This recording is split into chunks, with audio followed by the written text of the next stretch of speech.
Let me ask you something. Have you ever been accused of something at work, at home, even in traffic, and before you can think, you jump straight into defense mode? Heart racing, words stumbling, voice raising, and suddenly you look guilty, even when you're not. Here's the truth. Defending yourself isn't the same as standing in your power. In fact, that instant need to explain, to prove, to justify, that's not strength, that's fear. And today, I'm going to show you why you should EVR, defend yourself, and what to do instead. You ever notice how fast we jump into defense mode? Someone questions your intent, and suddenly your heart's pounding, your mouth opens, and you're trying to explain your way out of something that wasn't even your fault. You didn't do anything wrong, but here you are defending your tone, your timing, your choices. And if you've ever walked away from one of those conversations thinking, why did I even say all that? You're not alone. We do it because it's natural. We've been taught, not directly, but through years of subtle messaging, that to be good, to be understood, to be respectable, we have to explain ourselves. That the more someone pushes, the more we have to justify.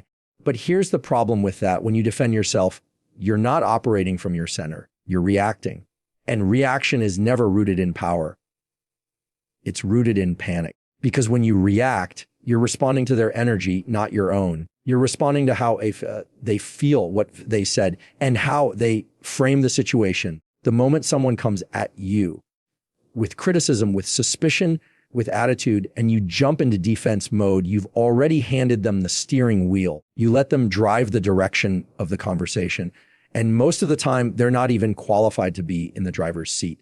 See, when someone says something that feels like an attack, the goal isn't always clarity, it's control. It's not always about solving the issue. Sometimes it's about shifting pressure. So the second you start defending yourself, you're telling them of, yes, I accept the premise. I accept that I'm on trial here. And once you're on trial, there's only one possible outcome. You either prove your case or you get judged. And even if you win, you lose. Why? Because now you're exhausted. Now you've spent emotional energy arguing a point you never needed to prove in the first place. Let me give you a real world example. You're at work. You miss a deadline by a couple of hours, not days, just hours. And your manager comes in hot. Why wasn't this in on time? This is unacceptable. Immediately, your brain says, explain, justify, defend. And maybe you do. I had 2 other reports. The system was down. I even stayed late last night.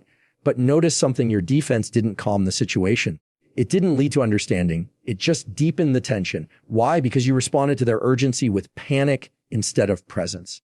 Now imagine a different response, one rooted in calm, same situation. But instead of explaining, you say, I hear your concern. I'm making sure it doesn't happen again. That's it. That's control. That's presence. That's you staying rooted. No panic, no explanation, just ownership of the moment on your terms. See, reacting is emotional. Responding is intentional. And that's the difference. Because if you always react, you'll always feel like you're one step behind, like you're cleaning up after conversations instead of leading them. And let me tell you, when you live your life on defense, it's exhausting. It's like trying to walk through your day with your fists up. You can't live like that for long. Now, this doesn't mean you become cold or silent or unfeeling. This isn't about shutting down. It's about knowing that not every question deserves an answer. Not every accusation deserves a counterpoint. Not every raised voice requires your voice to rise with it. Sometimes the strongest thing you can do is stay quiet for a beat, breathe, and ask yourself, is this my energy or theirs? And if it's not yours, don't pick it up. Don't carry it. Don't answer it. Because when you react, you serve the moment. But when you respond, you own it. Let them react. You respond. Let me tell you something that might sting a little. The more you explain yourself, the more it sounds like you're making excuses. Now, I know that's hard to hear, especially if you pride yourself on being thoughtful, on communicating well, on wanting people to understand where you're coming from. But hear me out. There's a point when explaining turns into scrambling, into over-talking, into trying so hard to prove your good intent that the message underneath gets lost. And what's left? Doubt, confusion, even suspicion. Because here's what people actually hear when you start stacking reasons. You're trying to convince me. You're not certain. You're hoping I'll believe you. And the moment that doubt enters the room, it's hard to get it out. We think that giving someone a detailed backstory, all the whys and what happened was, and I didn't mean it like that, will help clear things up. But what it really does is muddy the waters. It opens more doors for someone to question you, interrupt you, twist your words, or poke holes in what you just said. You end up giving them material they didn't even ask for. You become your own cross-examiner. And it's not because you're wrong. It's not because you don't have a valid point. It's because when you explain too much, it shifts the power. It makes it look like you're trying to win them over. And people can smell that. You know what people respect? Clarity. Calm. Someone who says something once, firmly, clearly, and without the need to dress it up. Let me give you an example. Imagine someone says to you, I feel like you were avoiding me yesterday. The knee-jerk response is to jump into, no, I wasn't. I just had a lot going on. My phone died. Then I had to pick up the kids. And that's defense. That's explanation. That's an invitation for the other person to dig deeper, to question whether that's really the reason. But if you say, I wasn't avoiding you, and stop right there, that's a boundary. That's a statement. That's clarity. And clarity doesn't beg. It doesn't apologize when it doesn't need to. It stands on its own because you're not trying to be believed. You're just telling the truth. And that's a powerful shift. See, when you rely on explanations to feel understood, you're constantly handing people the power to accept or reject you. You're basically saying, here's why I did what I did. Please validate it. But you don't need that. You don't need validation to speak truth. You don't need acceptance to set a boundary. You don't need permission to be clear. The world tells us that over communication is maturity. That talking it out is always the right thing. But the truth is, over communicating can be a mask. It can hide your insecurity. And most of the time, we're not really trying to solve the problem. We're trying to protect how we're perceived. We're trying to protect our image. But your image isn't your job. Your integrity is. So what if instead of stacking explanations, you got comfortable with being misunderstood?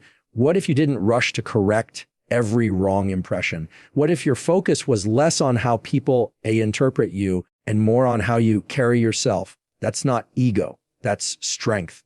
That's groundedness. And it changes everything, especially when you're in high stakes moments, because the people who are most in control of the room aren't the ones talking the most. They're the ones saying the least, but meaning every word. They don't fill silences just to feel safe. They don't need to over-describe or justify.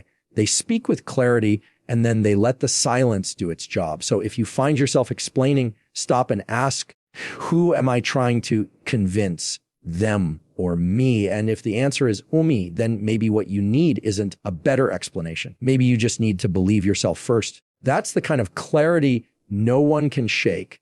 Here's something most people miss in the heat of an argument or a tough conversation. When you start defending yourself, you're no longer telling your story. You're stuck inside theirs. And that's where you lose. Because the moment you begin defending, you've accepted a silent agreement that their version of the story is the one we're working with. That's their assumptions, their framing, their logic is the starting point. And now you're scrambling to rearrange their narrative instead of standing in your own. Let me break that down. Say someone accuses you of being selfish. You didn't even think about how this would affect me. And what do we usually do? We jump into trying to prove them wrong. That's not true. I've always considered you. I only made that decision because I thought it was best for both of us, and on and on. It sounds reasonable. It sounds fair. But in doing that, you're playing their game. You're arguing from as inside their frame. You've accepted that the situation was selfish. Now you're just trying to explain why it wasn't. And when you argue from inside someone else's frame, you're already boxed in. There's no room to move because everything you say now is colored by the assumption you agreed to by defending yourself. And when you do that long enough, you start to lose track of what actually happened, not just in their eyes, but in your own. This is how you get pulled off center. This is how conversations that should take 5 minutes spiral into arguments that take 5 days. Because now you're not discussing what happened. You're navigating what they think it meant. You're in a maze they built with rules they made up. And no matter how well you argue, you never quite get out. And it's not because you're wrong. It's not because you don't have a valid point. It's because you let someone else define what the conversation was before you even got a chance to speak. There's a better way. Instead of jumping into defense mode, pause, breathe, and then ask yourself, is this actually true? Or is this just how they feel? Because those two things aren't the same. Feelings are valid, always, but they don't always tell the full story. And your job isn't to fix someone else's emotions. Your job is to be clear in your own. So when someone tries to drag you into their version of events, don't try to rework their narrative. Step outside it. Speak from your own. You're not required to chase down every accusation and give it oxygen. You're allowed to stay grounded in what you know to be true without running around trying to patch holes in someone else's version. Think of it like this. If someone hands you a script and says, this is your role, now start defending yourself. You don't have to act it out. You can say, I don't agree with that version, and let it sit. That's not being dismissive. That's being anchored. You see, when people come at you emotionally with blame or accusations, it's rarely about truth. It's about emotion, about power, about making sense of their own frustration. And if you start defending yourself, you give their frustration a spotlight.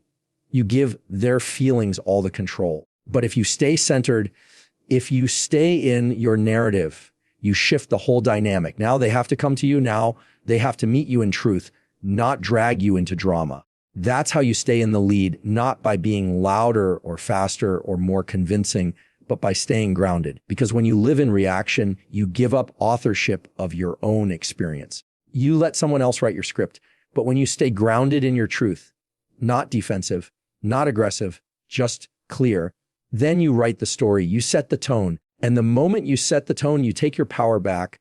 We're taught that silence is awkward. That if you don't respond right away, you're losing. That if you pause too long, people will think you don't know what you're doing, or worse, that you're guilty. So we fill the space. We rush in with words, explanations, reactions. But here's the truth most people overlook. Silence is strength. Stillness is control. Because when things get tense, when someone comes at you emotionally, when the energy in the room shifts, when the tone sharpens, the person who stays calm first wins. Not because it's a competition, but because calm people are hard to manipulate. Still people are hard to provoke. And quiet people, the ones who pause before they speak, they don't lose control of the moment. Let's say someone's calling you out in front of others unfairly, publicly, and maybe even intentionally. Your instinct is to speak, to correct the record, to defend your name right then and there. And you can. That's your right. But if you do it from a place of urgency, if you feel that burn to respond as a now, to say something, to not let this slide, you're handing over your calm. You're handing over your energy. You're saying you get to set the temperature and I'll just react to whatever you bring. But if you can pause even for just a breath, you change the temperature of the room. You ever notice how people lean in when someone doesn't respond right away? Silence makes people pay attention. It unsettles them a little. Why? Because most people expect noise. Most people expect you to meet their volume with more volume, their urgency with more urgency. But when you don't, when you breathe instead of bark, when you pause instead of pounce, you take control of the moment without saying a single word. And sometimes that's all that's needed. You don't have to explain yourself in real time just because someone put you on the spot.